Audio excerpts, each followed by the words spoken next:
Alternators को अगर हम पैरेलल में जोड़ देते हैं तो क्या होगा। तो अगर हम लोग n number of n, basically हम यहाँ पे बात कर रहे हैं इनफाइनाइट नंबर ऑफ अल्टरनेटर्स की, तो अगर हम लोग इनफाइनाइट नंबर्स ऑफ अल्टरनेटर को पैरेलल में जोड़ दें तो क्या होगा, तो लोड जो होगा वो बिल्कुल मिनिमम लोड हर अल्टरनेटर शेयर करेगा। तो ऐसे केस में हमें जो वोल्टेज सोर्स वोल्टेज मिलेगा एट फुल लोड, मान के चलते हैं this is your full load, तो नॉर्मली 100 वोल्ट से स्टार्ट हुआ था, this is open circuit voltage. Full load पे अगर एक अल्टरनेटर चला रहे थे तो 60 आया, दो को पैरेलल में चलाया 80 आ गया, लेकिन अगर n नंबर ऑफ अल्टरनेटर्स को हमने पैरेलल में लगा दिया तो इट विल बिकम 100 वोल्ट या क्लोज टू 100 वोल्ट। समझ में आ रही बात है। तो अगर हम लोग एक आइडियल वोल्टेज सोर्स बनाने की कोशिश करें जिसका वोल्टेज डगमगाए नहीं, चेंज नहीं हो, लोड कितना भी हम चेंज कर लें, तो वैसा करने के लिए we need infinite number of alternators, infinite number of alternators की हमें ज़रूरत पड़ेगी। ठीक है, और वहीं से ये सारा कॉन्सेप्ट मतलब पैरेलल ऑपरेशन एंड इन सब का कॉन्सेप्ट आता है।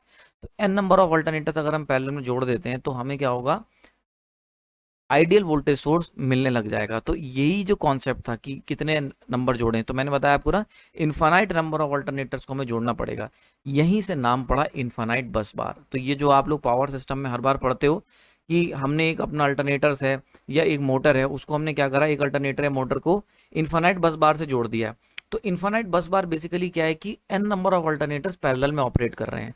तो इन्फानाइट बस बार का मतलब एन यहाँ पे क्या हो गया, मतलब बहुत ज़्यादा बड़ा नंबर। इन्फानाइट का मतलब हो गया एक बहुत बड़ा नंबर।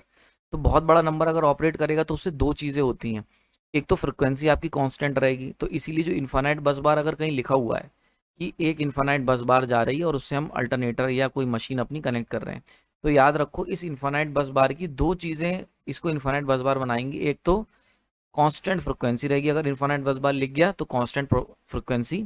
दूसरा कांस्टेंट वोल्टेज, यानी कि यहाँ ये जो बस बार है ये जिस भी पर्टिकुलर वोल्टेज पे चल रही है उसी पर्टिकुलर वोल्टेज पे फिक्स रहेगी, चाहे उससे कोई अल्टरनेटर हटाओगे या जोड़ोगे। ठीक है, तो ये इन्फानाइट बस बार की कह सकते हो उसकी मेन फीचर्स हैं। तो अगर कभी भी आपको कहीं इन्फानाइट बस बार दिखा मिलता है तो वहां से दो मैसेज आप एकदम से इंस्टेंटली निकाल सकते हो कि एक तो इस पर्टिकुलर जो सिस्टम है इसकी फ्रिक्वेंसी कांस्टेंट रहेगी, इन्फानाइट बस बार की फ्रिक्वेंसी कांस्टेंट रहेगी, भले ही उस पर लोड डाला जाए या हटाया जाए, और उसका वोल्टेज भी कांस्टेंट रहेगा। ठीक है, irrespective of the load change. So that is the meaning of infinite बस बार। तो ये जो कॉन्सेप्ट था इन्फानाइट बस बार बनाने का, ये इसीलिए आया कि हम एक आइडियल वोल्टेज सोर्स का क्रिएशन कर सकें। नाउ इन्फानाइट बस बार का मतलब हो गया कि infinite number of alternators parallel में कनेक्टेड हैं।